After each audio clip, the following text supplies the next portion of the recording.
My name is Rachel Myers, 36 years old, and I work as an emergency room nurse at a hospital in the suburbs of Sacramento, California.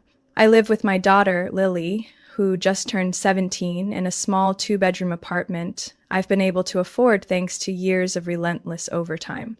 To me, it's the only place that feels peaceful. To Lily, it's the only home where she feels safe from the cold stares of our extended family. I used to believe that if I loved hard enough, family unfairness could somehow fade, but nearly 2 decades have proven otherwise. My parents, Harold and Marlene, live in a two-storm colonial-style house in Roseville. They've been retired for years, living off my dad's pension and investment funds. He used to be the chief accountant at a large insurance firm. They adore perfection.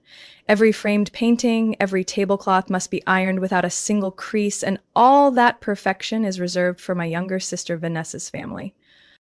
Vanessa is 5 years younger than I am, the one my mother proudly calls her only true success. She's not exactly independent, she just happened to marry rich. Her husband Chris works in investment management, and they have two kids, Logan, 15, and Madison, 11. On every holiday, birthday, or family gathering, those kids get brand new gaming consoles, designer clothes, or extravagant vacations. Millie, if she's lucky, she gets a hastily knit scarf with the yarn tag still attached. Lily never complains. She's always been the considerate child. She's the one who writes handwritten birthday cards to her grandparents, spends hours helping in the kitchen, only to get a dismissive nod. At least she kept the kitchen cleaner this time, my mother once said without even a smile. As for me, I've always been on the sidelines. To my mother, being a nurse is a mediocre choice, not worthy of the effort she put into raising me. And my divorce from my ex-husband, Alex, when Lily was just 8, is a stain she never stops referencing. If you hadn't been so stubborn about working all those night shifts, your husband wouldn't have walked out on his family, she once said, right to my face. At Christmas no less, when Lily was 9. Alex now lives in Texas with his new wife and has virtually disappeared from Lily's life. A few phone calls a year, sometimes a late e-card on her birthday. I stopped expecting anything from him long ago, but Lily once hoped. Until she learned that repeated disappointment is something the heart should never hold on to. What hurts most isn't how they treat me, it's how Lily, this kind and thoughtful girl, is constantly made to feel like an afterthought. I've grown used to her silence after every family gathering. Those drives home, watching her stare out the window, lips pressed tight. When I ask, "Are you okay?" she gives a small nod and whispers, "Maybe they love me in their own way, Mom." A painful kind of self-confidence. I've tried to keep the connection with my parents alive, thinking Lily needed some form of family, even if broken, but maybe I was wrong.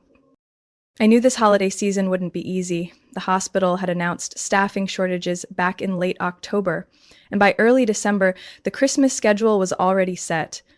I was on duty the night of the 24th and all day on the 25th. No negotiations, no choices.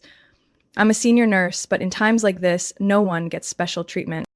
On the evening of December 15th, while I was reheating a leftover lasagna, Lily came out of her room, holding a shiny red holiday card from her grandmother.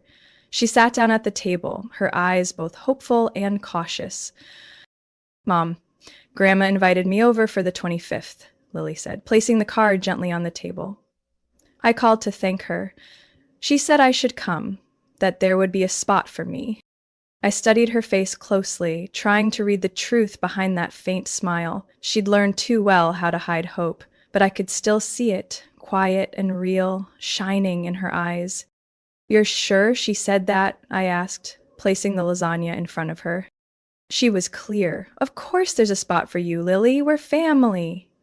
She emphasized the last part, then gave a small smile. "It sounds kinder than usual." I didn't say anything. Part of me wanted to believe it, but the other part, the part that had witnessed Lily's quiet disappointments year after year, couldn't find peace. "You'd have to drive yourself," I said, my voice low. "You've only had your license for 3 months, remember? Driving on Christmas morning. Roads could be slick, people might be drunk." "Mom, I'm not crossing state lines," Lily interrupted, teasing gently. It's just 25 minutes on the highway, in daylight, with clear weather. I already had winter tires put on. I pressed my lips together. She wasn't wrong, but still, something didn't sit right. I'll be fine, really. And Grandma said I could help her make the traditional pumpkin tart, Lily shrugged, her eyes lighting up like she'd been asked to perform on stage. I couldn't say no to her.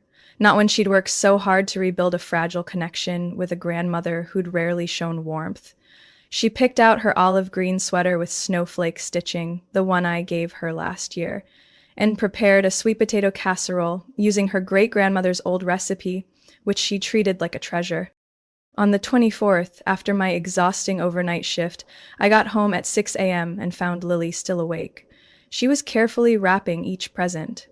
An art photography book for Grandpa, a beige scarf for Grandma, and a baking kit for Madison. Every item was perfectly wrapped with handwritten cards attached. "You're up this early for what?" I asked, yawning as I stepped into the kitchen. "I didn't sleep," Lily replied. "I want everything to be perfect. Grandma will see that I'm part of this family." My heart tightened. The next morning, before leaving, Lily hugged me tightly. "I'll text you when I arrive," she whispered, "and if anything feels weird, I'll call right away." "Lily," I said, placing both hands on her shoulders, "if anything feels off, no matter what, you come home, okay?" "I will, Mom, but today will be different." She smiled, then stepped out the door, casserole and small gifts in hand. I stood at the window, watching until her car disappeared down the misty street. Around 3 in the afternoon, my phone buzzed gently in the pocket of my lab coat as I was checking on a patient who had just been admitted after a skating accident. It was Lily. "I'm here. Grandma's making pumpkin tart. I'm helping set the table." I smiled softly amidst the chaos of the ER, feeling a small sense of relief. Maybe this year really would be different. I texted back, "Good job. Be careful with the knives, and message me if anything feels off." By 3:45, another message popped up. "Here are extra guests, Uncle Chris's co-workers. I think I need to set more chairs." I frowned. A traditional family meal, and they invited office guests? I was about to reply when a cardiac emergency was rushed in. I slipped my phone back into my pocket, pushing personal things aside. It wasn't until 10 minutes before 5 that I had a short break in the staff lounge and finally checked my phone. No new messages. I scrolled back through our thread. 3:55 p.m. "I'm okay, dinner might be a bit late." And silence. I hit the call button. 3 rings, then straight to voicemail. I tried again. Same result. Panic started to hum beneath my ribs. My hands trembled slightly as I was about to dial a 3rd time when a message came through. "I'm driving home. Don't worry." I shot up, heart pounding, called immediately. Still voicemail. I grabbed my coat and rushed into the hallway. I didn't stop to explain to anyone. I just kept calling until Lily finally picked up.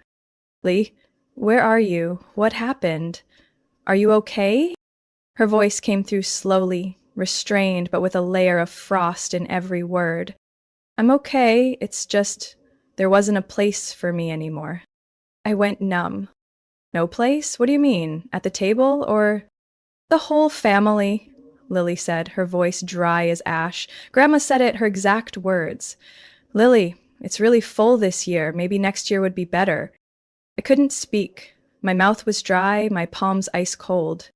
She asked me to help set the dishes, and when I asked where I'd be sitting, she said, "Logan and Madison will sit with their parents at the main table. And Lily, can you eat in the kitchen instead?" Her voice shook, not from the cold. And one of those random guests, an older man, pointed at me and asked, "Is this the maid?" Everyone laughed. Aunt Vanessa just looked away and said nothing. I could hear her take in a shaky breath. I grabbed a plate, scooped a bit of sweet potatoes, and sat out on the porch. But it was freezing. Then, Grandma came out, looked at me, and said, real gentle, real polite, "Lily, you know how busy things are today. Why don't you head home, come back next year? We'll have more space then." A heavy silence filled the line. I clenched my jaw, forcing myself to stay calm. No one offered to drive me. No one apologized. Grandpa was carving the turkey.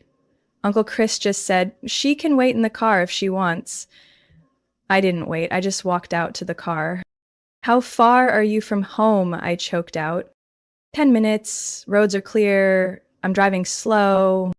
"Lily, turn on location sharing. I want to track your route. Message me the second you get home, understand?" "Yes, ma'am." I collapsed onto the lounge chair, still clutching my phone like if I let go, the whole world would fall apart. A nurse walking by paused when she saw me. "Rachel, what's going on?" I didn't answer. I just closed my eyes and pictured my daughter, wearing her green sweater, holding a cold plate of food and bearing that look of quiet rejection in the one place that should have welcomed her most. I used to worry that this Christmas would be lonely because I couldn't be with her. But I was wrong. The real fear wasn't my absence. It was the absence of heart from the very people who called themselves family. And from that moment on, I swore I'd never give them another chance to hurt my daughter again. I don't quite remember how I made it through the rest of my night shift. Every motion felt automatic. Taking blood pressure, administering IVs, monitoring heart rates. But my mind stayed tethered to the image of Lily out there in the dark, alone, driving home through the 32-degree Christmas night. Around 6:47 p.m., I got a message. "I'm home, parked safe, all okay. Don't worry." I read that short message over and over. The words were calm, but I knew what lay beneath them. She didn't say, "I'm sad," or "I cried," because she'd long learned to hide feelings that might make others uncomfortable. I replied, "Get inside now, turn on the heat, eat something warm. I'll call Rachel downstairs and ask her to check in on you. I'll come home as soon as I'm off." Lily answered with a smiley face, but I knew that wasn't a real smile. I called Rachel, our close neighbor, a retired elementary school teacher who lived just below us. "Could you go upstairs for a bit? Lily just got back. It didn't go well." Less than 5 minutes later, she texted, "Pete and I brought dinner over." She opened the door. "Don't worry." I leaned against the break room wall, clutching my phone, heart twisted like a wire pulled too tight. That helpless feeling of not being beside my child at that moment, it crushed me. When I returned to the ward, Meredith, the attending, walked by, glanced at my face, and spoke softly. "Rachel, if you need to clock out, I'll call in someone else." I shook my head. "No, I'll leave at midnight. I already told her. I need to finish this." "Then when you go home, don't go easy," Meredith said, stopping to look at me firmly. They didn't just exclude her, they taught her she didn't belong. And you can't let that lesson take root ever again. I nodded, throat tight. Near midnight, as I left the hospital, the street outside was nearly deserted. Christmas lights shimmered off rooftops and cast reflections on the pavement like hollow well-wishes. I pulled into the lot in front of our building and looked up at the second-floor window.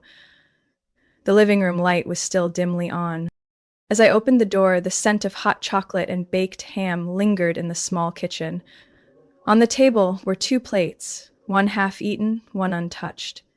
A neatly folded napkin sat next to a pack of store-brand cookies with a handwritten note in purple ink. "Mom, have this, I saved it for you." I took off my coat, set my bag on the chair, and walked to Lily's room. The door was slightly ajar. She lay curled on her side, still wearing the olive green sweater, black jeans, and the silver earrings I'd given her for her birthday. Her hand still clutched her phone. On the desk beside her bed was a crumpled pile of tissues. The gifts she had carefully prepared, each one wrapped with such care, still sat untouched in a carry bag. I sat beside her, gently brushing back the dark red curls from her forehead. Under the soft glow of the nightlight, I could see the faint dried streaks of tears on her cheeks. "I'm back, Mom," Lily whispered, voice tired but awake. "Sorry I bothered you while you were working." "No," I replied, squeezing her hand tightly. "You didn't bother me. You just reminded me. It's time I do something." She stayed quiet. A moment later, she murmured, "They picked strangers over me." And no one said anything. No one said, "Let Lily sit with us." They just looked and went on like I was invisible. I nodded, trying to keep my voice steady. "You're not invisible, Lily, and I swear, from tomorrow on, no one gets to treat you that way again." She looked up at me. Her green eyes weren't wet anymore, just hollow, achingly so. "Do you think they'll ever realize what they did wrong, Mom?" I rubbed her back and whispered, "It's not our job to make them understand. It's our job to make sure they never get the chance to do it again." Outside the window, snow had started to fall. I wrapped my arms around my daughter, and in that quiet Christmas night I knew a door had closed for good, and another one was ready to open. I woke up at 5:12 a.m. to the dim light slipping through the bedroom curtains. My body ached from the long shift, but my mind was fully alert. The early morning cold didn't come close to the heat still burning in my chest. It wasn't the kind of rage that explodes. It was the quiet, enduring kind only mothers understand. The kind that grows when your child gets hurt and no one seems to care. I slipped out of bed carefully, not wanting to wake Lily. She was still asleep, turned toward the wall. Her green sweater from the day before had been changed out and folded neatly on the chair, but the silver earring still clung to her right ear, a silent reminder that she still wanted to believe in something beautiful, even after the world had slapped that belief out of her. I walked into the kitchen, brewed a strong cup of coffee, and opened my laptop. Without much thought, I sent an email requesting a personal day off. I almost never did that, but today was not like any other day. Reason, family, urgent but non-medical. I added another line, "Will return to work on the 27th. Thank you for understanding." I closed the laptop and headed to the bookshelf. On the bottom shelf sat a small brown box, quiet and forgotten. Inside were a few gifts my mother had sent Lily in past years, cheap plastic hair clips, a worn faux leather purse, and a children's book with Lily's name misspelled. I pulled everything out and placed it in a gray paper bag. Then I gathered all the Christmas decorations they had ever made me bring home. Sparkling silver ornaments, red ribbons, a faded stuffed reindeer, each one carrying the scent of manufactured affection. I packed them into a box and sealed it shut with tape, firm and final, like closing a rotten chapter of my life. By 8 o'clock, Lily woke up. She walked out of her room with tousled hair, wearing a gray hoodie and black leggings, her face still heavy with sadness. But when she saw me preparing breakfast, sunny-side-up eggs, toast, and sliced strawberries, her eyes lit up. "You took the day off." I nodded and set a glass of fresh orange juice in front of her. "Today's our day." She sat down at the table, quiet for a moment, then asked softly, "What are you going to do?" I looked her in the eyes. "I'm going to see your grandparents. I need them to hear something they should have heard a long time ago." Lily lowered her head, nudging a piece of toast. "I don't want you to fight." "It's not a fight," I said, cutting in gently. "It's a boundary. It's protection. It's letting them know that if they can't treat you as a worthy member of this family, then they won't be part of our lives anymore." Silence. Then Lily nodded, slowly.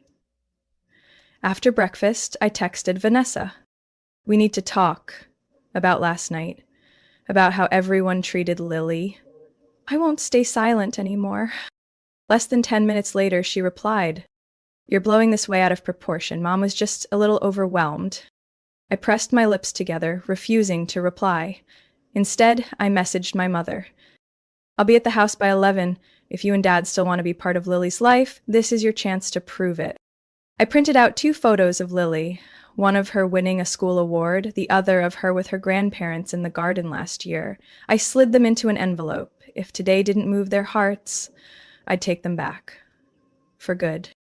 Before leaving, I turned to Lily. "If I'm not home early, don't worry. But if Grandma calls, you don't have to answer, okay?" She looked at me. No smile, but her eyes weren't as cold as yesterday. "Okay, Mom. I trust you." I grabbed the sealed box, the gray paper bag, and my car keys, then stepped out the door. Today I wasn't the eldest daughter who kept swallowing her pride. I was a mother. And no one, not even my own parents, would ever make my daughter feel small again.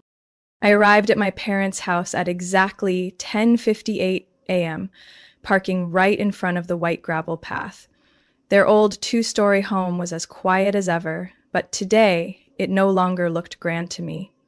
It just felt empty. Like those words they always said. We're family, nice on the outside, hollow on the inside. I rang the doorbell. My father, Harold, opened the door. He wore a cream-colored sweater, gray slacks, his hair neatly combed, eyes showing mild surprise. "Rachel, I didn't think you'd come this morning." "Good. I didn't come to announce it," I replied, my voice unusually calm. "I came to make some things clear." He stepped aside. I walked in, holding the box and the gray paper bag, placing them gently on the coffee table. My mother, Marlene, walked out from the kitchen, still drying a wine glass with a towel. "What are you doing here?" she asked, not even bothering to hide her irritation. I looked straight into her eyes. "To return everything you ever gave. Those gifts, those decorations, anything that carried the label family love, but was really just a tool for control and judgment." I slid the box closer to them. "And more importantly, to tell you, starting today, if you want to be part of Lily's life, then things have to change." My father blinked. "What are you even talking about, Rachel?" "I'm talking about last night," I said, almost through clenched teeth. About how she was told, "Come back next year." About how 4 strangers were prioritized over your own granddaughter. About how no one even checked to see if she got home safe. About how a child had to eat Christmas dinner alone in an empty apartment because the adults in this family couldn't make room for one more chair. My mother slammed the wine glass on the counter, sharp enough to make me flinch. "Last night was a misunderstanding. I never meant to send Lily away. I was just under pressure. Vanessa brought guests without warning." "Pressure isn't an excuse to exclude a 17-year-old, I said, eyes locked on hers. "She prepared all week. You knew she was coming. You even asked her to help set the table. And in the end, you sat her by the kitchen like a servant, then topped it off with, 'Come back next year.' That's not pressure. That's a choice. And you chose to push her aside." My father sighed and stepped forward. "Rachel, I didn't realize it was that serious. I was helping Chris in the kitchen. Your mom probably didn't mean—" I cut him off. The whole family stayed silent. That's the problem. No one spoke up. No one objected. Everyone just went along with it. And that's when I realized I can't let my daughter grow up thinking that's what family is. I pulled 2 photos from my bag, one of Lily winning first place in her school photography contest, the other of her with her grandparents, smiling in the garden last year. I placed them on the table. This is the child you dismissed. The child you taught was less important than Logan, or Madison, or some house guest, or the image of a perfect dinner. I stood up. "From now on, if you want to stay in touch with me or with Lily, there will be clear conditions. 1, every grandchild must be treated equally. No more favoritism, no more digs about Lily's appearance, interests, or choices. 2, if I hear even one more comment that hurts her, even a subtle one, I will cut all contact immediately. 3, apologies must come in action, not in, 'I didn't mean to.'" My mother curled her lip. "You're setting conditions for your own parents?" I looked at her. "No, I'm protecting my daughter. And if that bothers you, then think of it as me doing exactly what you always preached, doing what's best for my family." I turned to leave. My father called out, "Rachel, wait! So what now?" I turned back, gaze steady.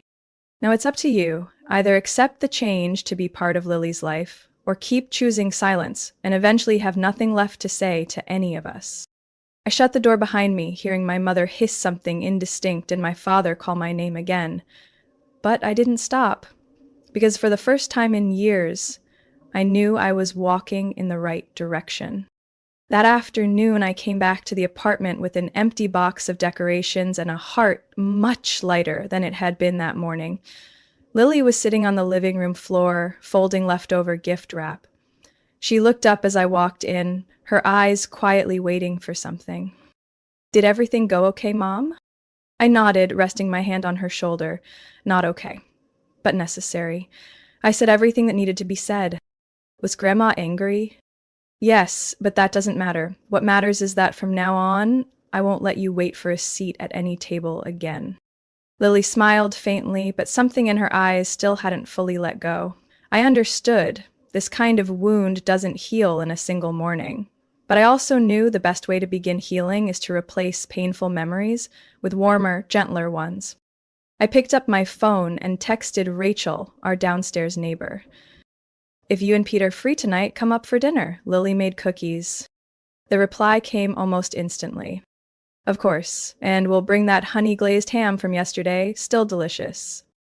I also texted two close coworkers from the hospital, D. Leah and Nurse Carlos, people who had always supported me through every hard shift. Less than an hour later, the doorbell rang again and again. Rachel arrived first, carrying a steaming tray of ham. Pete followed behind with a small box of wine and a bag full of freshly baked bread. We're not showing up empty-handed, Rachel said with a bright smile. And I wanted to say this to Lily. She bent down, looked at Lily, and said, You handled things with calm and maturity. You didn't deserve to be treated like that, but you did the right thing, and that makes you stronger than all of it. Lily looked up, her eyes shining. Thank you, Miss Rachel. Not even 10 minutes later, the doorbell rang again. It was Leah and Carlos. Leah brought her famous cheese lasagna, and Carlos carried a small fabric Christmas tree his mom had hand-stitched when he was a boy. No one should spend Christmas without a tree, Carlos said, and no one should be pushed away from the dinner table in their own family. I stood and watched it all unfold, the tiny kitchen now buzzing with life, the hum of conversation, the warm sense of cinnamon, butter, and honey filling the apartment, and I knew this was family. Lily slowly opened up, joining conversations, sharing her latest photos, even cracking jokes that had the whole group laughing. She didn't have to pretend. Here, no one made her feel small, no one compared, no one asked her to endure, just to belong. Around 9 p.m., as everyone started sinking into the couch with full bellies, the doorbell rang once more. Lily answered. I heard her voice softly say, Aunt Vanessa? I stepped into the living room. Vanessa stood there, no makeup, no heels, just a black sweater and simple jeans. She held a small gift box in her hands, her eyes filled with hesitation. Can I come in? I nodded, stepping aside. My mother's voice below, and I wake up. I pull over my phone. Sorry, if that's okay. I looked to Lily. She gave a small nod. The two of them stepped out onto the balcony, the sliding door closing behind them to give them space. From inside, I could see Vanessa talking a lot, her hand on her chest, then pointing out toward the night sky. Lily didn't say much, just listened. After a while, I saw her nod. Vanessa gently hugged her niece. A short hug, but real. Not for show, not for anyone else. When they came back inside, Lily said quietly, She apologized. I accepted, but I'm not sure I want to go back there next year. Vanessa gave a small nod, her eyes red. Then, if you want to do Christmas here next year, I'll bring cookies and a folding chair. The whole room laughed, not because the line was funny, but because something had finally been released. That night, as we saw everyone out, Lily squeezed my hand tight. You know what, Mom? I thought this was going to be the worst Christmas ever. And now? Maybe the best, she said.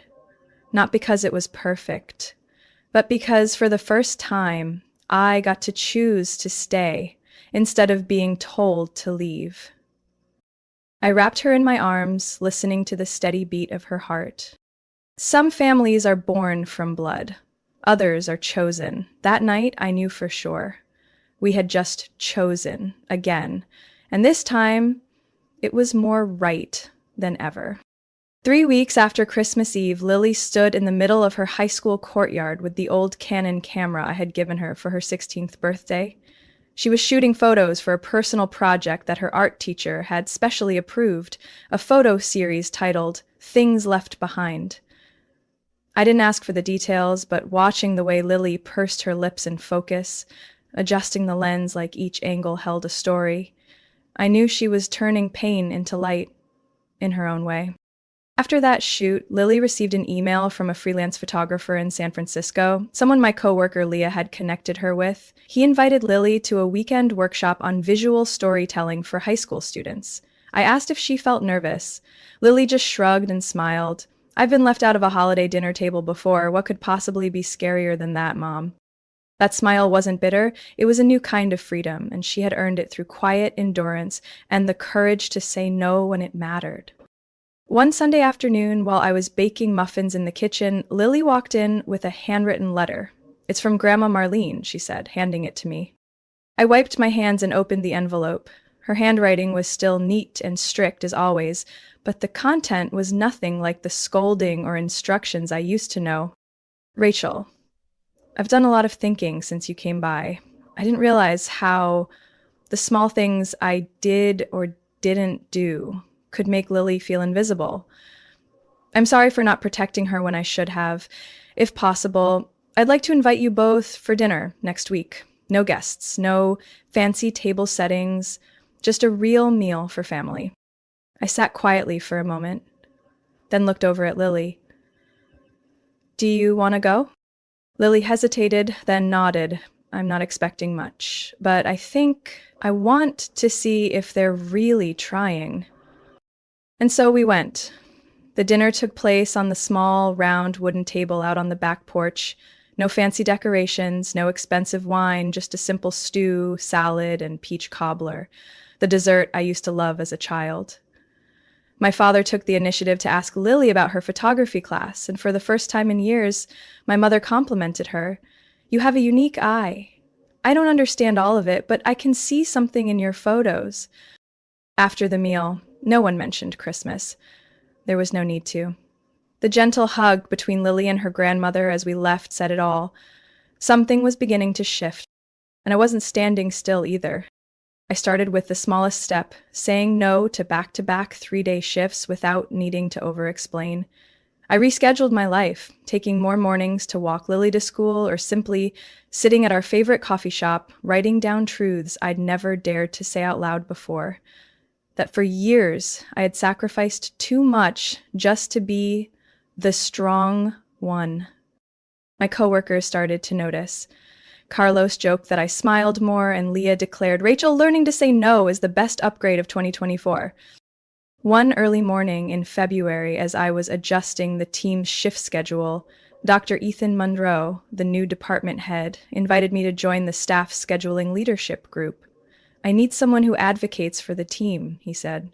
"I noticed how you handled the holiday shifts, firm but respectful. I'd like you to help mentor some of our younger nurses." I accepted, not for prestige, but because I'd realized I didn't need to sacrifice myself to earn respect. As for romance, I hadn't given it much thought. But occasionally, while taking Lily to her photography workshop and bumping into Nate, a single dad I had once met during an emergency shift, I found I wasn't as closed off as I used to be. One day, Lily teased, "If you ever get a boyfriend, are you going to give me a heads up?" I raised an eyebrow. "Depends. If I need someone to run a background check, you're first in line." Lily burst out laughing. "As long as it's not someone who says I'm too sensitive." I laughed too. "No, I'll pick someone who makes you feel safe, like home." That spring, Lily participated in the citywide student photo exhibit.